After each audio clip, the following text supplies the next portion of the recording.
Hi, everybody. I'm Wendy Murdoch, and this is Webinars with Wendy. I've been doing a series of webinars now for over a year, and this is number, I think, 187. We are lining up our guests for April. We might be a little bit thin the beginning of the month because everybody wants the end of April, but stay tuned. We've got some great guests coming, and I'm really looking forward to some of our guests. So just remember to always join the mailing list on the Murdoch Method website so that on Sunday, when I put out the email for the guests for the following week, you get that email in your mailbox. And of course, subscribe to the SureFoot Equine YouTube channel so that every time I put the webinar up, you get a notification. Today, my guest is Karen Partisch, and she is a craniosacral person who works both on horses and riders. Welcome, Karen. Thank you so much for joining me today. Well, thank you for having me. This is quite the honor. So, and kudos to you for so many webinars. I had no idea when I started, believe me. Yeah, it was great. And I love the broad range of people. So you have some of these people like me who's not very well known at all. And then you have, you know, some of the rock stars in the horse world. So I love that you get both ends of the spectrum. So. Yeah, it's really fun. Lassoing a few of them is a little difficult. I have to keep throwing it out there and dragging them. But, you know, I just quietly persist, and I think eventually they'll all succumb to my wishes. There you go. I love it. All right. So Karen, tell us a little bit about you. Okay. So I specialize in a technique called craniosacral therapy, and I'm licensed as a massage therapist in the state of Florida. I'm nationally certified. And I have a background in horse. Well, so currently I'm working, I love to say that I calm down nervous systems. And coincidentally, when they first put me on top of a pony, which was probably when I was like 4 or 5, right? I have a clear visual of being lifted up and put on this pony. The pony shook from nose to tail. And I realize now that my nervous system got reset. And I was instantly hooked on horses. So I've been a diehard fan of horses ever since. So where did you grow up? I grew up in New York State, what they call upstate New York. So in a couple different places. And I got involved with in a hunter barn where it was a husband and wife team. And the wife was a George Morris protege. And so we grew up equitating, and you know how perfect and how structured that was, right? And how disciplined it was, and all of that. And it was a perfect place for a kid to grow up with the horses, right? So I love that experience. I'm from Stamford, Connecticut, and I rode hunters as a kid, so I totally get what you're talking about. Yeah. So, and then from there, I went off to a college and with an equestrian program, and did 2 years of that program, and wasn't a real fan of book learning, but loved the riding. And so my riding coach said, you know, you're really good enough to go pro. Just pick up an issue of the Chronicle and just start applying to jobs. And I went, oh, good idea. And I ended up in just outside of Washington, D.C. in Virginia, in Great Falls, Virginia. And oh, wow. Yeah. And I mean, it was really just this luck, right? Fate, luck, whatever it was. And I started running little backyard barns for people, competed, did some dressage, did some eventing, things like that. And so, you know, one job led to another. And I ended up working for alongside of Olympic team members, riding with Olympic team members, mostly dressage, got to school through the upper levels of dressage, competed into, I think intermediate, but definitely pre-St. George. Anyway, so dressage was really my thing. I rode around a preliminary event course and decided I would focus more on dressage.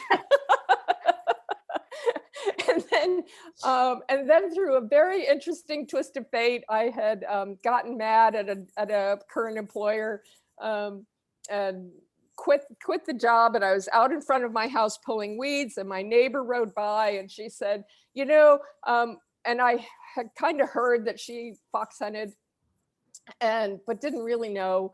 And she and her husband rode by, and she said, you know, we need somebody to help leg up our horses. Are you available? And literally my brain said, I'm a dressage rider. I don't do fox hunters. But I said, okay, I'm not doing anything. Why not? I fell in love with them. I fell in love with their horses, and I fox hunted for 4 years. And it turns out she was the master of the Middleburg Hunt at the time. Oh, wow. So yeah, right in my backyard. Total twist of fate. So I rode second horse for the master. I went from, you know, grooming and competing in dressage and with these, you know, team riders and eventers and to fox hunting. And it was really a beautiful segue for me. Anyway, I could go on and on about that. So well, and just to clarify for anybody who's wondering about fox hunting, because I know that some people view it negatively.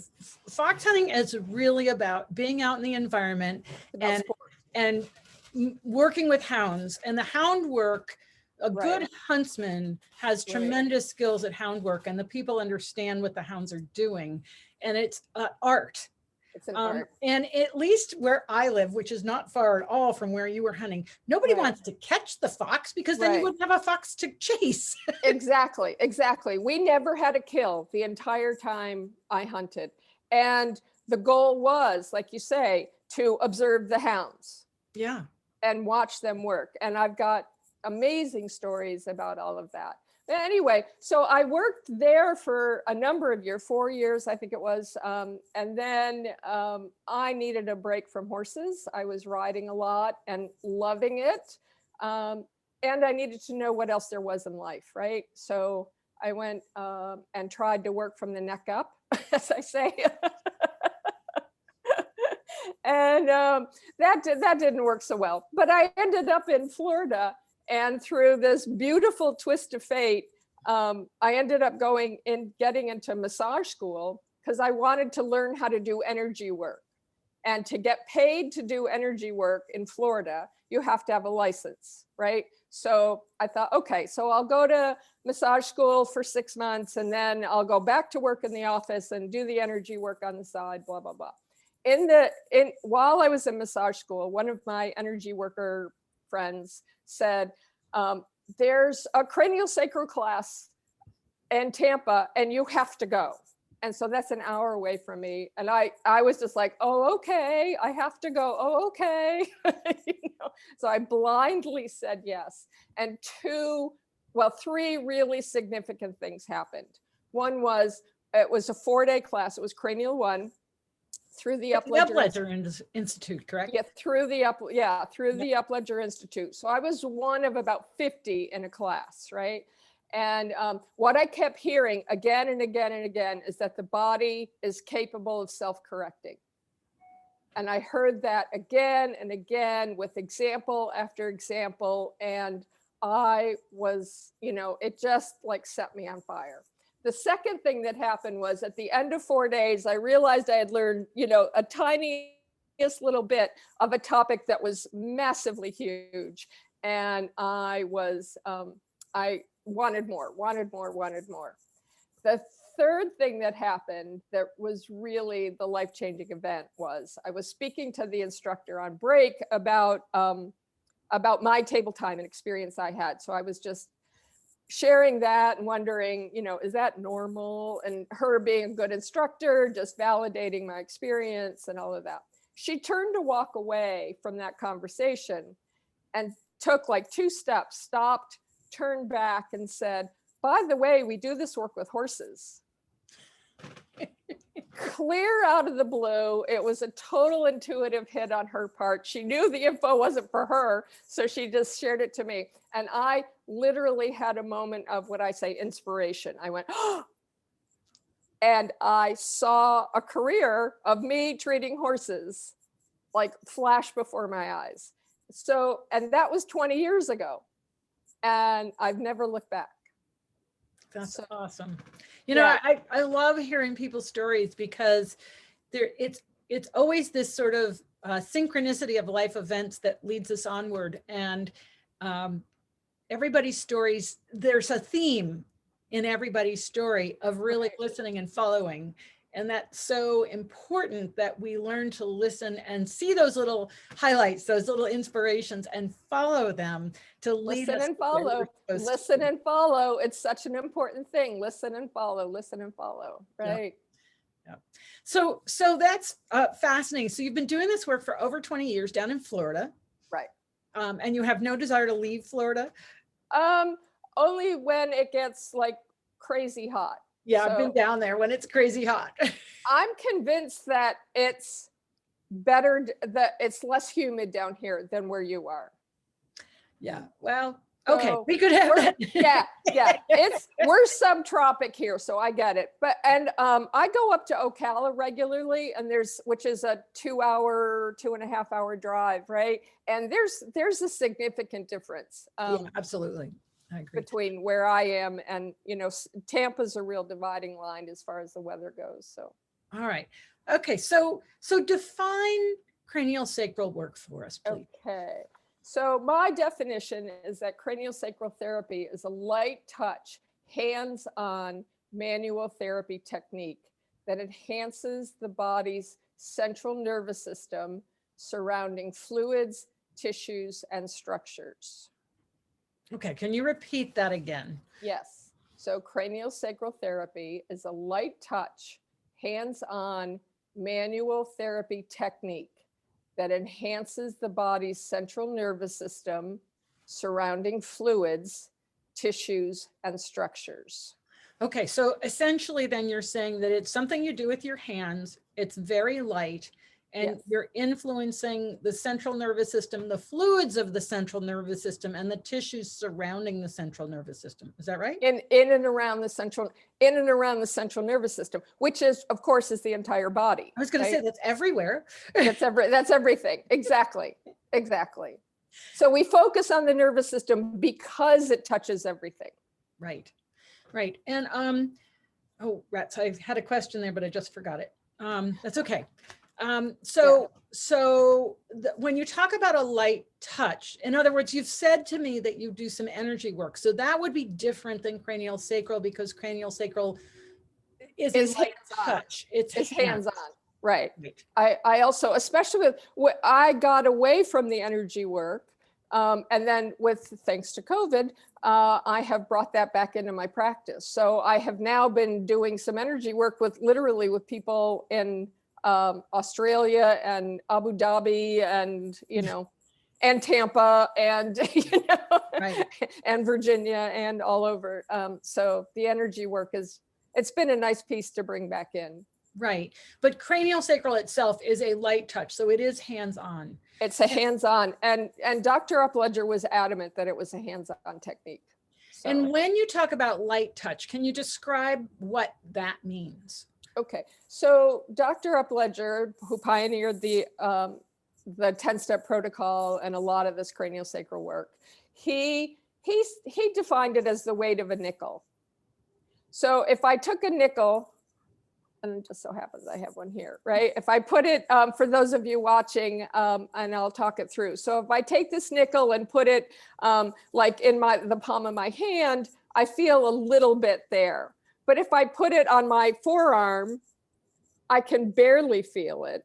If I put it on my thigh, I wouldn't feel it at all. But yet if I put it on my forehead, it would feel heavy to me, right? So the weight of a nickel can feel different based on where it is. And that's due to the fact that we have a different allotment of nerve cells that respond to pressure in different places in our body. So that's not evenly distributed, which is why it has varying senses where you place, wherever you place it.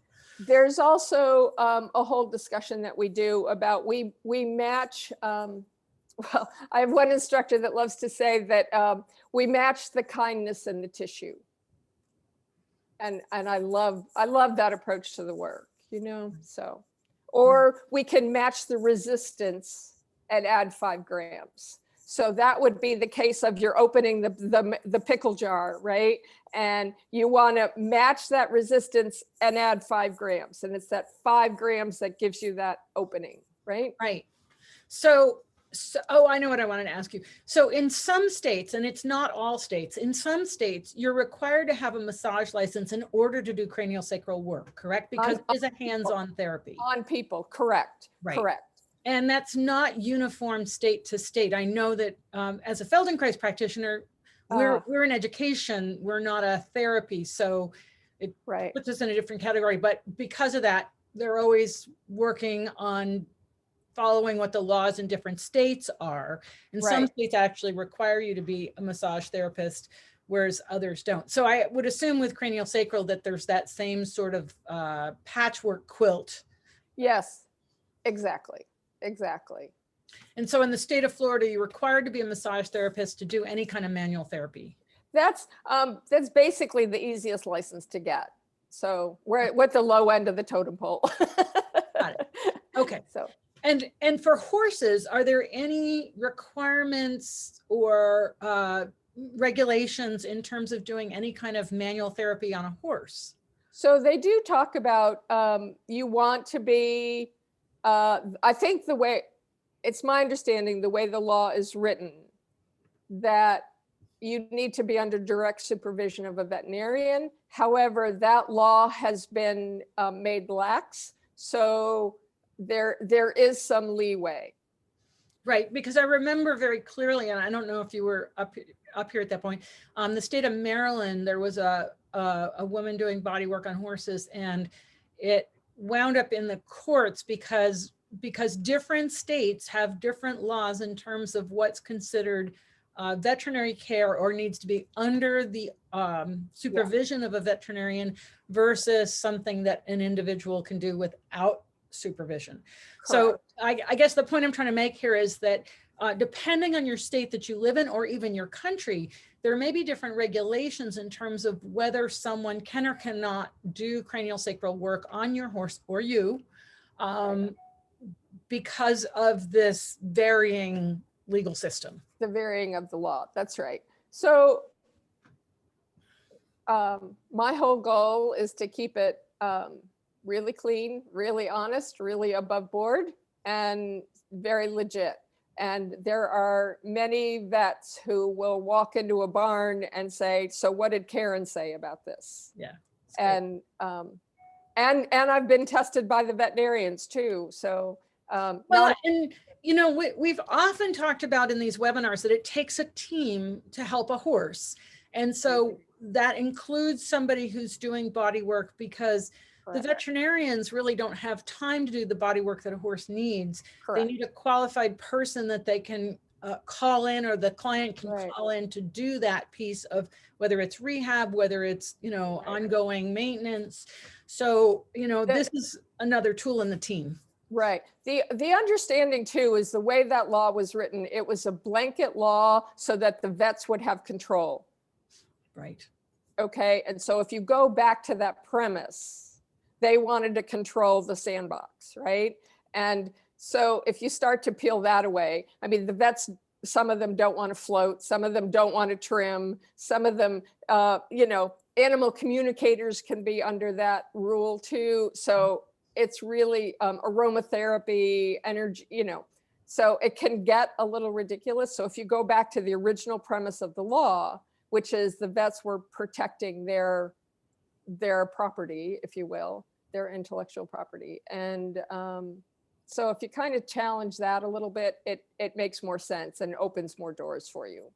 And the key here always is to work with a veterinarian, a farrier, owner, as a team where everybody's on the same page to make sure that it's the horse that benefits and that we don't have exactly. difficulties. What are we doing to create positive outcomes, right? Absolutely. That's what we're looking for. And if you spend more time with that intention, then everything's good. So Right. Cool. Okay. So that's just the sort of technical legal side of things. So now tell us more about craniosacral itself. So it's very light, the weight of a nickel, which can feel different in different parts of the body. But then what do you do? I listen and follow is what I do. So I'm in a what I'm doing is listening for I use the craniosacral rhythm, the rhythm and flow of the cerebral spinal fluid to help me identify where the restrictions are in the body. All right. So tell us a little bit about the cerebrospinal fluid, because that's kind of the sort of the river that is flowing that you're following. Correct.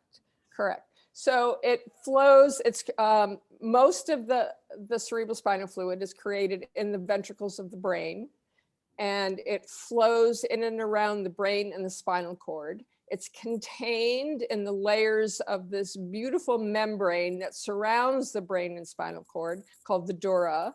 And there are a couple layers of the dura. So it flows primarily in there. And in a perfect world, there's this beautiful rhythm and flow, this expansive feel and a narrowing feel, and a filling phase and an emptying phase. And a filling phase, and it's very rhythmic. And it, again, in a perfect world, it's rhythmic and balanced and lovely.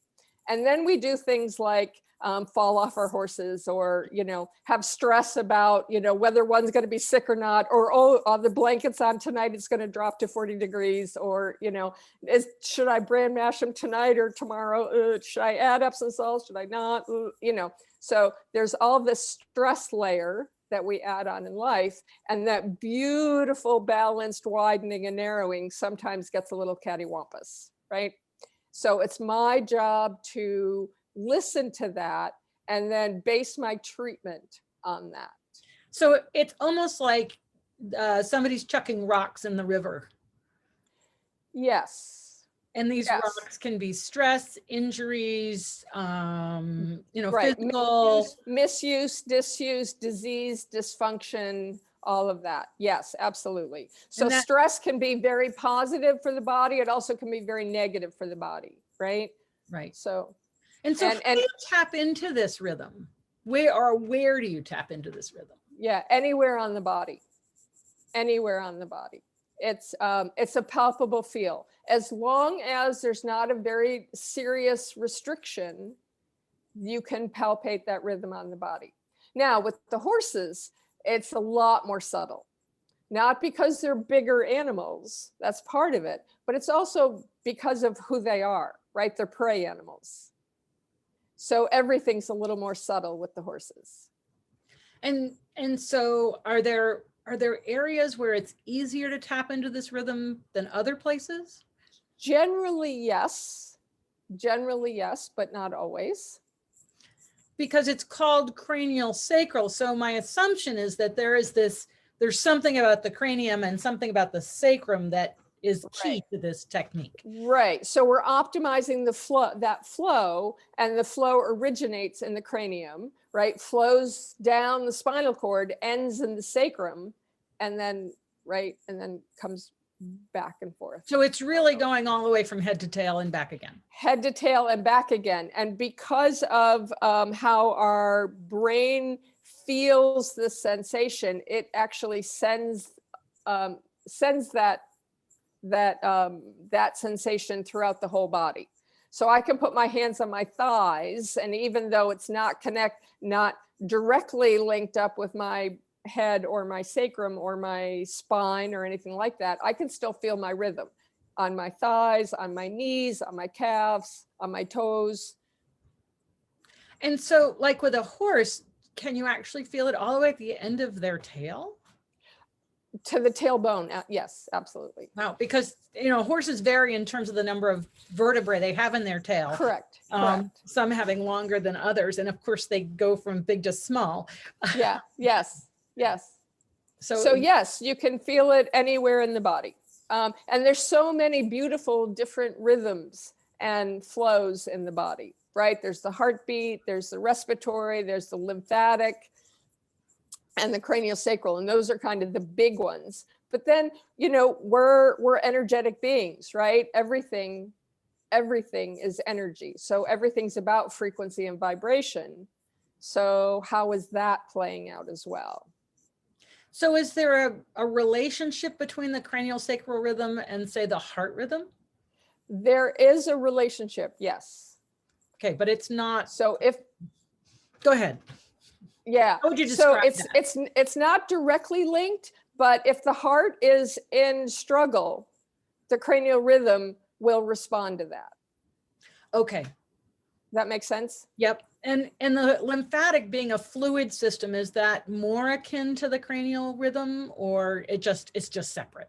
It's separate and connected. So again, it's all, the body is a unit, right? What you learn in Cranial 1 on the very first day, and one of the very first things is the 4 tenets of osteopathy. And the first one is the body is a unit, a body of body, mind, and spirit, right? And the second one is structure and function are intricately related, right? And then the third one is all about homeostasis, the body's ability to self-correct. So given the opportunity, the body will self-correct, right? It will self-correct. And then the fourth tenet is you base treatment on the 3 previous. So I can be treating a shoulder and because of the fact that the body is a unit, I can be directly influencing the sacrum, right? So, I mean, it's from the Feldenkrais perspective, it's that everything is a whole, you cannot separate the mind and the body. They are one. I totally get this idea of the unit itself. And let me just see, it looks like we've got a question. So the question is there something that I can do in my body and mind to prevent me from connecting with the energy of the horse? Oh, very interesting question. To keep them from connecting? To prevent me from connecting with the energy of the horse. So it's, God, I hope not.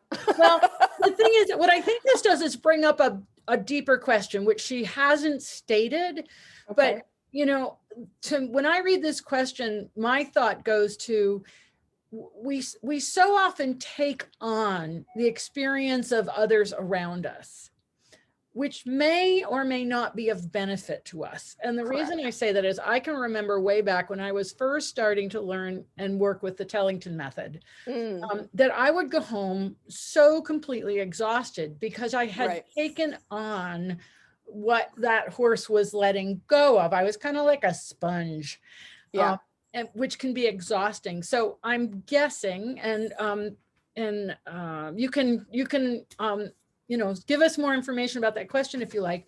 Yeah. But there is something about being able to not take in, versus connect to. Right. So I think there's 2 things here, and one is boundaries, right? And the other is about balance. So I think horses, especially horses in a herd, are all about balancing out the energy of the herd, right? We want either everybody grazing or the 1 or 2 young ones that have to go run around and play, right? They can block out that energy, but they're aware of it, but they don't want to raise the whole herd energy. Does that make sense? Mm-hmm. Yeah. So again, they're mindful of it, and they can also use that energy of the young ones running around to lift them up, or they can balance out them. Okay. But when you're in the herd, you're part of the herd energy, and you want to have a more autonomous playing field, right? And so that balance comes in, that coherence, if you will.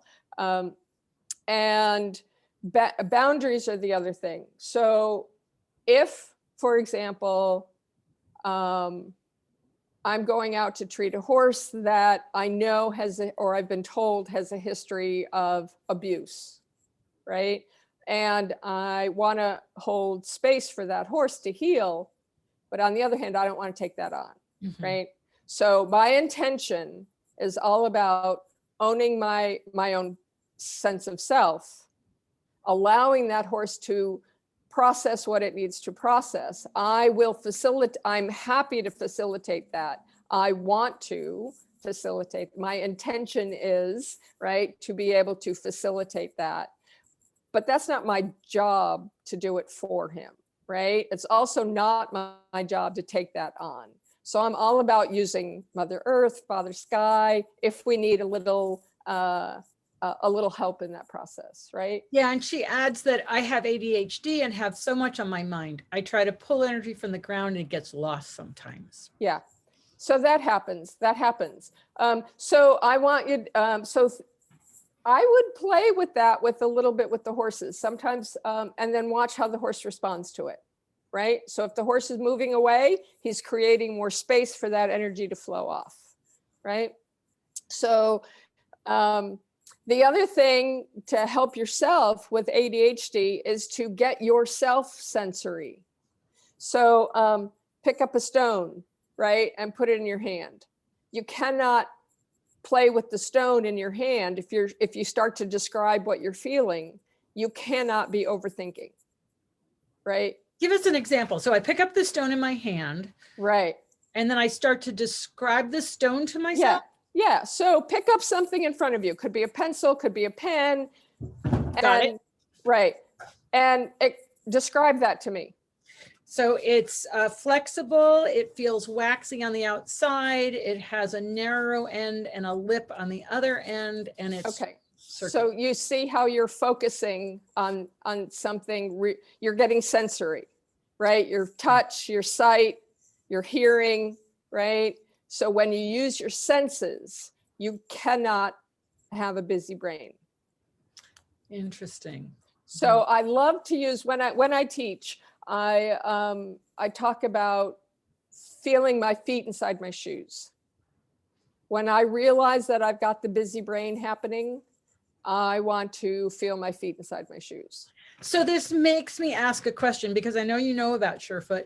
You know, very often I put riders on the SureFoot pads and have them stand on them. And we want to bring it out for humans, but you know, I've got so much going on right now. So that's down the road. It's coming. Good. But that said, when I do clinics, I build a balance trail and I have everybody go over the balance trail. And that means they're stepping on all of the different density pads that are different angles. I flip them over so they can feel the two sides. And it's fascinating to watch people go through the balance trail. Right, exactly. So it's so sensory, right? You're getting back into proprioception, the way you feel, what's happening. And you cannot be thinking about your grocery list while you're walking through that little course that you put up, right? You cannot, it's like, it's impossible to do that. I'm sure people will try, but. So that same person is, thank you very much. That was very helpful to my question. May I stand on the pads while I'm doing craniosacral with my horse? I would think so. Probably the physio pad would be the better one, because it's a lower profile, and of course the large physio pad gives you more surface area. Okay, so I'm gonna interrupt. Sure. When I'm doing craniosacral work with a client, whether they got 2 legs or 4, I want to play with active neutral, and I cannot be standing on your pads and be in active neutral. Which pad do you have? I don't own particular pads. Well, there are only, but I'm just saying in general. The physio pad is actually only 1.5 inches thick, and it's what allowed me to learn to stand on my left leg after surgery. So it actually helps you find. I totally agree with that. And I want those pads used all the time. I love the pads. And, no question about that. But I will not stand on one to treat a horse, only because my body is busy self-correcting, and it doesn't give me the freedom to access the information that's being handed to me. And so do you think it actually doesn't allow you to ground sufficiently? I think my body is working enough to help itself. I don't know if grounding's the right word. Okay. But my body's busy taking care of itself. And I want my body freed up to be available as a resource for what's happening. So that's so interesting, because that kind of ties into the webinar we had on Tuesday with Sinead McCann, who very much uses her body as a feedback mechanism, a tool to help her know what to do with her body work. Right. And I would just simply make the suggestion to the person that asked the question to do it both ways. Yeah. I mean, experiment and see what happens. Right. And because there's, I think experimentation is the way in which we learn best. Again, it's the sensory input. I agree. I completely agree. Just from me, even thinking about it, I'm coming from a perspective where I need to be 100% available to be of service. Right. And if I'm doing my own work by standing on the pad, then I'm not fully present to be available for my client, whether they have 2 legs or 4. Right. So, the thing, I think that we all have to find our own way. And I'm sure that with the cranial, you needed to find your own way. And when we find our own way, we own it. Yeah. And isn't that so much a part of when you talk about the body's ability to heal itself, that we are all unique, and it's the process of discovery. Yes. It is so important to our, I agree. I completely agree. Our ownership of that. And it's kind of like what I tell people all the time with SureFoot. People always ask me, which pad should I use for my horse? And I'm like, here, get started, but I can't tell you where it's going to go. Right. And I think that's so true with the cranial work too, is there's an entry point. Yeah. But there's never, it's not a formula. Correct. It's not a, paint by numbers kind of a kit. Right. Right. I completely agree, and will validate all of that. I also, when I've had horses standing on your pads, I will listen. I won't treat, but I will listen. Yeah. Right. I want your pads to be 100% present for the horse. Okay. So now I have a great question for you. Yeah. What do you think is happening with the craniosacral rhythm when a horse is on a SureFoot pad? Yeah, so I know this. So a lot of times the rhythm will go into therapeutic rest. So I know that the body is self-correcting. Wow. So why do I want to interfere with that? The body's doing what it's supposed to do. So again, listen and follow. The body says, be quiet. I follow that command. So interesting. And I'm sure that you've seen horses sway when they're on the pads. Yes. And that sway is not a postural sway because it's so much bigger. What do you think that is? I think it's all about proprioception, and I think it's a lot about proprioception, and I also think it's those fine little tiny muscle spindles that are getting it's a sensory thing. Right. So those fine-tuned muscles that we never deal with in any, in any modality that they get to. So the first time I saw your pads, I want to share the story, because this was my eyes got like this big. This is so cool, because I've always wanted to ask people these questions. This is awesome. Yeah. So I walked into a barn. I was going to treat, a couple horses at a barn, and I walk up and I see the pads. And this was, I was told it was one of your really early, before you labeled them, like the demo pair kind of thing. And I walked up and I said, that is a gold mine. When I saw them. And the owner of the barn, who knows that I hate almost any gadget or gizmo or anything that's not, hands-on, was like, wait, what? You like those things? And I said, whoever did this is brilliant. I said, whose are they? And they told me it was yours. And I said, rock on, sister. These are fabulous. And I was so excited when I saw them, because I think they're such a compliment to the work I do. And I'm a complement to the pads. And I have suggested them to clients. I have clients that have bought them on their own. I have, and I encourage them. The people that have them, I say, all right, tomorrow use the pads. Let me know how it plays out. That kind of thing. So it's. Oh, that's so awesome. Thank you so much. Yeah. And it's because when I've watched horses for years now, and when I see them on the pads, they obviously go into that relaxation state. And it's like what I always wonder I wonder so many things, how it works, why it works. We've yet to come up with those answers. Yeah.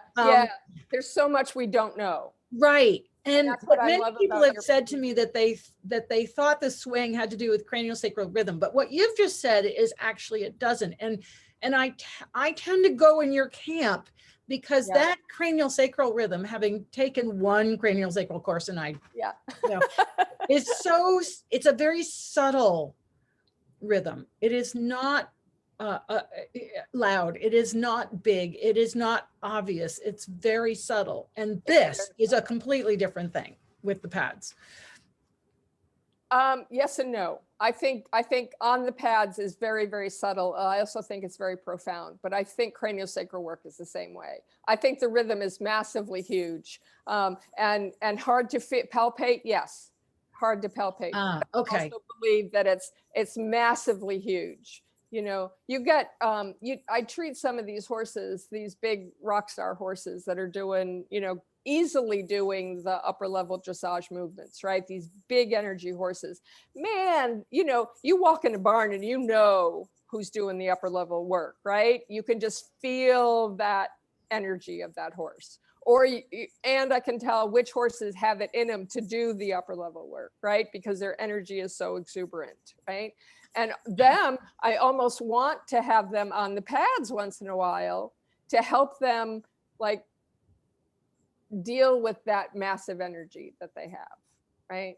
So I want to go back to what you said, which is the rhythm is huge, but to sense it can be very challenging to palpate the rhythm. And that's it, to palpate the rhythm. And that's really the purpose of the training is not only to understand craniosacral, but it takes skill to feel it. Yes and no. Does it? I think some of us get there a whole lot quicker than others. It's kind of like learning how to play the piano, right? You put 10 people down to learn piano, there'll be one that like really gets it, right? And then one doesn't get it at all. And then the people in the middle will figure it out. I think cranial work is that way.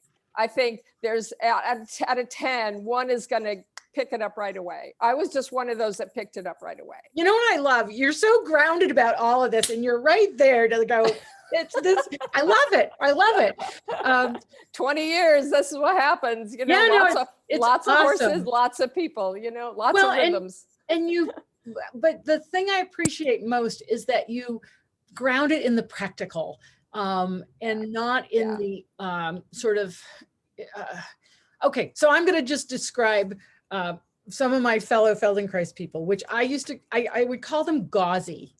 Okay.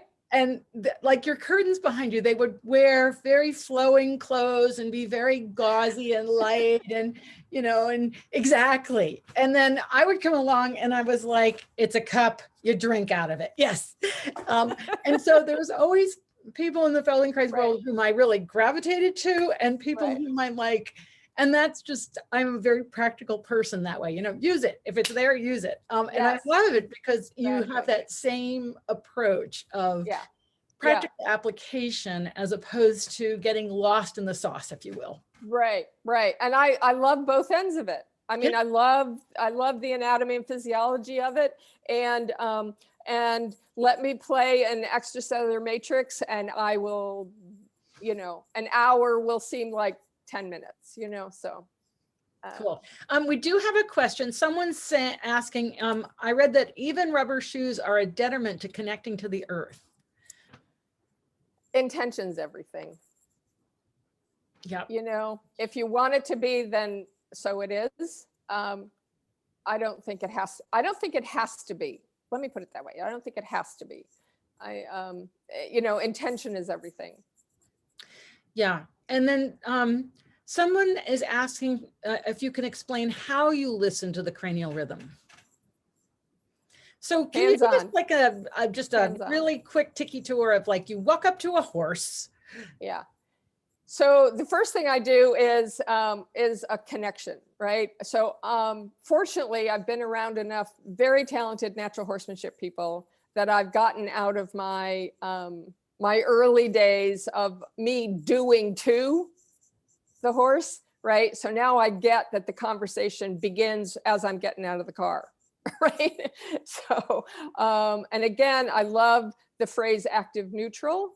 So my job is really to have no judgment, no opinion, no goals, no, do I want to, my intention is all about a positive outcome and how can I facilitate that, right? So again, no judgment. So I'll approach the horse and I'll wait for a connection with that horse. So are they looking at me or are they not looking at me? If they're not looking at me, then I'm concerned, right? I want to take a breath. I want to pause. I want to get grounded. I want to feel my feet inside my shoes. I want to convey that I'm not, that I am there to facilitate healing. I'm not out to do something. I'm not out to fix something. I'm not out to change something, right? And so that's the energy to convey. And most of the time then the horses will say, oh, cool, right? You get riders that are doing a lot with the natural horsemanship. Then when I'm getting out of the car, the horses are like, ooh, why are you here? You know? And so boom, you got a great connection, right? And you got the people that are old school riding. I mean, there's nothing wrong with either end of it, right? I'm not passing judgment, but the horses that are more old school, everything started on the left side of the horse. So if I walk into the right eye, they're already on defense, right? So I need to be over in the left eye, and they're like, oh, okay, I'm used to somebody being in my left eye. You know, so there's those little subtle things. And I'll walk up, so I'll already start sensing the horse's energy and just making mental notes about the whole thing. Then I want to usually just have a physical contact. So I'll just wipe my hand on across their shoulder. I know shoulders are generally very safe places for horses to blend with. So I will do that. And I'll often pause and just let them start to feel my energy. And then when I go to like really start to explore what their rhythm is telling me, I'll go back to their sacrum and listen with my hand to the craniosacral rhythm, listen to how the fascia is moving or not moving, the pulling or not pulling, the, you know, what's coming into my awareness, what's the body saying to me, right? So that's how I approach. Cool. So I have a question for you. Yeah. You also work on people. So how often do you work on both horse and rider and find a similar pattern? Oh my gosh, all the time. So I think, you know, the smart riders, the smart owners have me treat them as well as their horse when I go up. And I love that. I have also treated, not often, but there have been a handful of times where I've suggested treating the horse and the rider together, especially if there's been an incident to help dissolve that. And it has been pretty magical. So, wow, that sounds fascinating. But yes, the horses pick up the rider stuff and the riders pick up the horses stuff. And, you know, and so it's just easy. Or if I'm doing, you know, several horses in one barn, they all, you know, why is that right shoulder on all the horses an issue? Well, because the rider has a right shoulder issue. You know, my God, let's correct it at the source, right? And that's, let's go to root cause. Yeah, absolutely. Do you find, so, you know, when you're going into a barn and say it's a 10 horse barn and you walk in to work on one horse, do you find that the other horses start to synchronize with that? Oh my gosh, yes. So it's my running joke, I was at a bar, oh my gosh, this was so funny, with a very well-known trainer. And I treated a horse that had a significant issue and some significant trauma in its nervous system.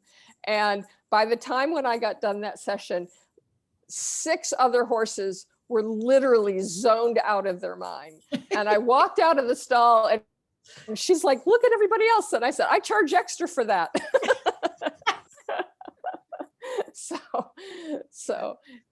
Yeah. All right. So I have a question for you that's a little more pertinent to what we've been going through this past year. Do you find that COVID has affected cranial rhythm? Yes, absolutely. So lockdown, I treated a lot of lockdowns in nervous systems, especially with I do treat a lot of people that have no connection to horses at all. And so as people were starting to feel brave enough to come in for a treatment, everyone's nervous system was on lockdown, right? So instead of having this nice, big, strong, dynamic rhythm, right? Everything was narrow and tight and quickened and on guard, right? What's happening? What's happening? Am I safe? Am I safe? Am I safe? Right? And so learning how, allowing that nervous system to just give it permission to relax again. Oh my gosh, that's like my favorite thing in the world to feel. So.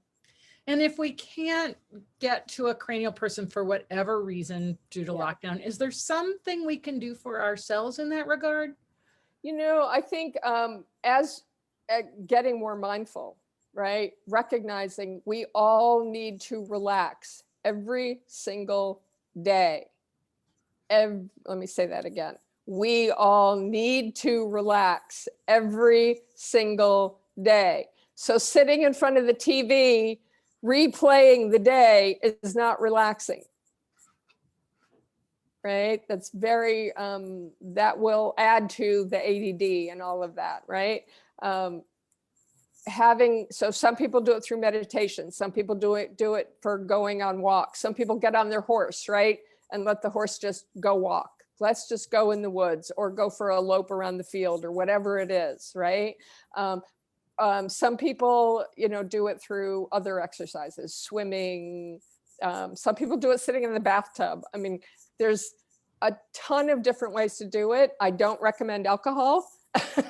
And some people do it. Exercise can be a very good way to help you, again, get sensory, feel into your body. Your pads would be another really good way of doing it, right? Standing on a pad. Allowing that nervous system, allowing you to feel into that nervous system and give yourself permission to deeply relax. It's something in our busy world that we're really not taught how to do. Exactly.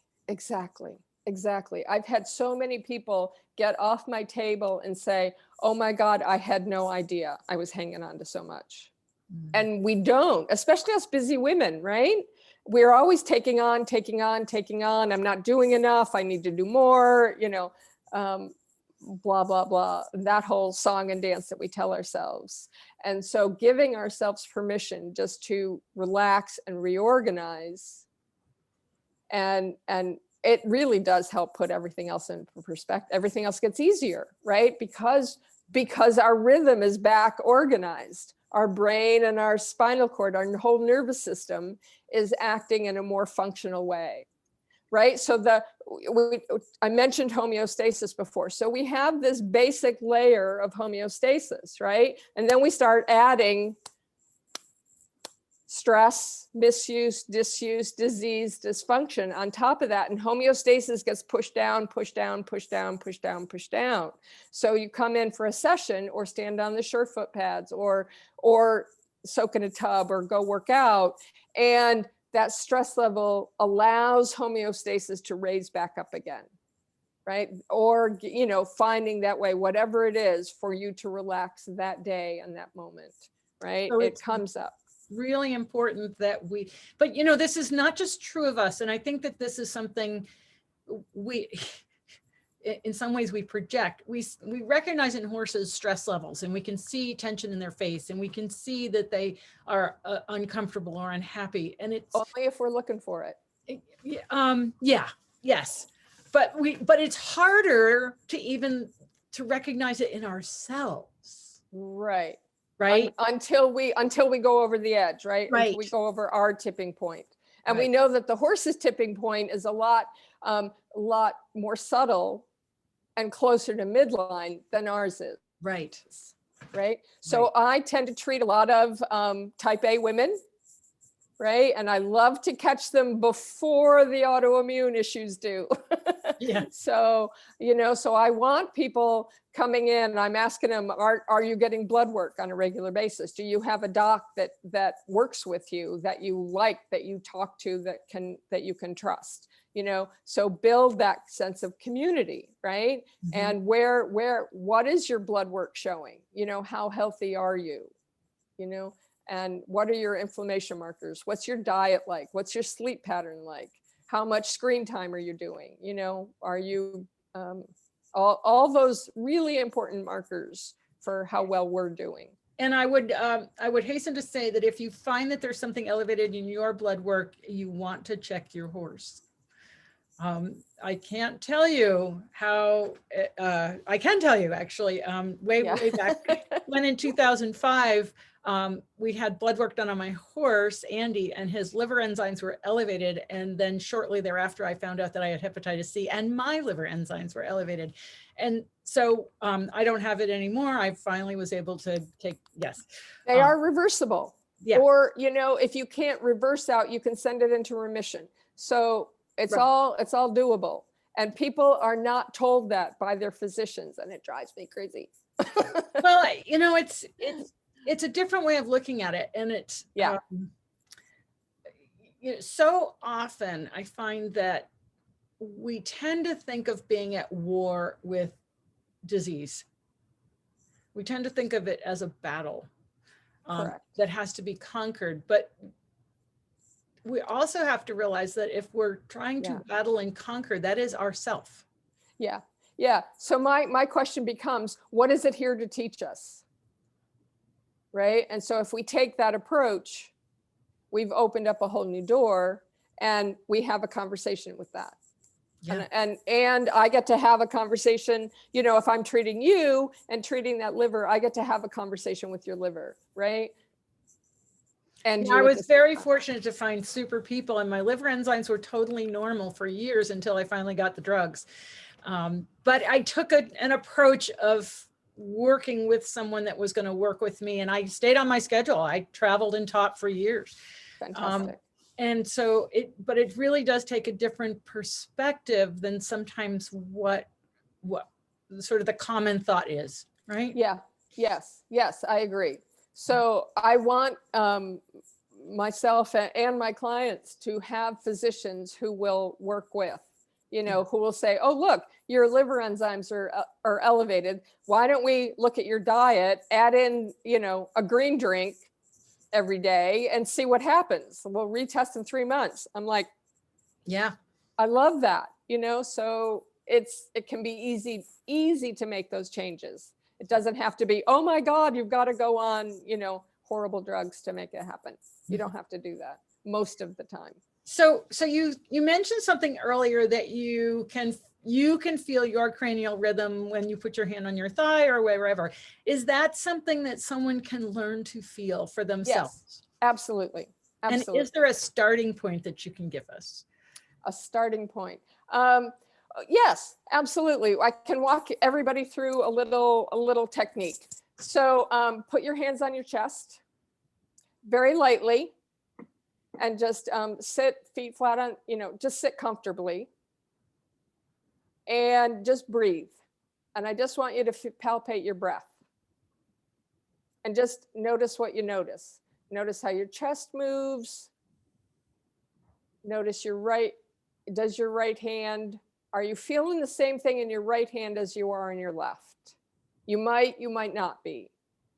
And there's reasons for both. And take a nice deep breath and feel that. And now take a nice shallow breath and feel the difference, right?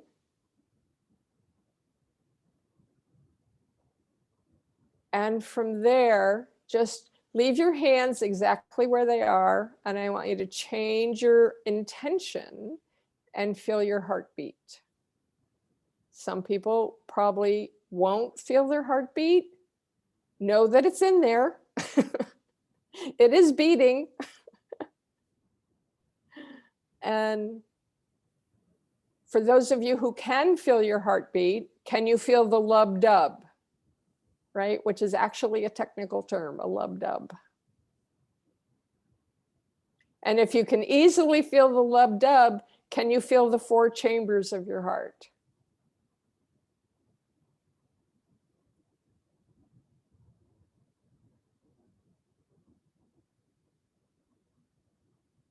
And from there, we're going to switch the intention a little bit more. And now I want you to feel your heart and your lungs, because we know that they're super connected. And feel that connection, that how they intricately work together. And now give a big thank you and gratitude rush to your heart and your lungs for working 24/7. All the time. Thank you, thank you. And from there, I want your craniorhythm to come to the front now, and maybe feel that widening and narrowing, and widening and narrowing. And if you're still feeling too much of the heart and the lung, then drop down to your thighs. And again, we're going to feel it widening and narrowing, and widening and narrowing.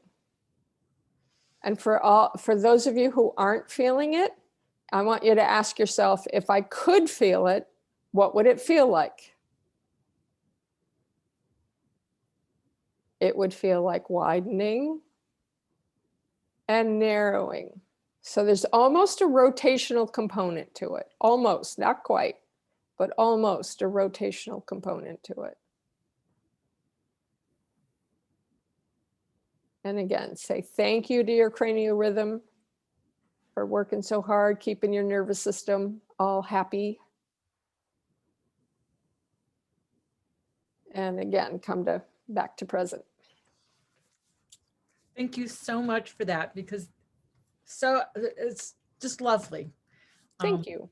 And a great way for us each to just get in touch. Yeah, yes, exactly. Exactly. Yeah. So listening and following, right? Listening, and that's what it's all about. Again and again and again, listen and follow, listen and follow. Yeah. Well, that was super. Thank you so much, Karen. This has been delightful to meet you virtually.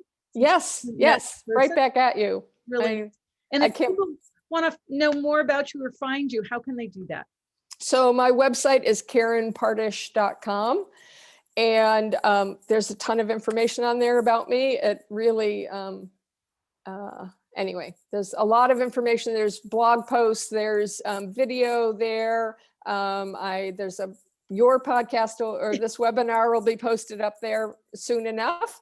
And I did a podcast with Karen Rolfe that played out towards the end of last year. And we definitely have a beautiful discussion about active neutral there. That's, I think, really important. But yeah, Karen's a longtime client of mine. And anyway. I didn't even know that. It's such a small world when you start getting into this world. Yeah. And by the way, I just want to say that I love your skeletons. Your yeah, behind you, your my human. So yeah. Yep, that's great. Anyway. All right, everybody. So this is something that you can simply practice on your own. But I find sometimes it's a great thing to do just before you go to sleep because it just puts you into that really calm place for Beautiful. sleep. Yes. So And- my takeaway is make sure that we take 15 minutes a day to really work on relaxing. And the thing is, when we learn how to really relax our nervous system, the payback is massive. We get to expend more energy easily, right? And then because we have a dynamic balance that's getting improved. So if you don't have access to a craniosacral therapist or don't have your own pads to stand on, right, then find another means. But Yeah. Well, this was an awesome technique. Thank you so much. yeah, thank you, Wendy. Really appreciate it. All right, everybody. What's today? Thursday? Thursday. Okay. Yes, it is. Tomorrow, I'm switching gears slightly because we did the SureFoot webinar on Tuesday. Tomorrow, I'm going to talk about the rider's influence in the horse's balance. So be sure you stay tuned for that one. It'll be at 1 o'clock Eastern Daylight Time. Thank you so much. It's such a pleasure to meet you. I really appreciate it. So take care, Right back at everybody. you. Bye. Take care. Bye.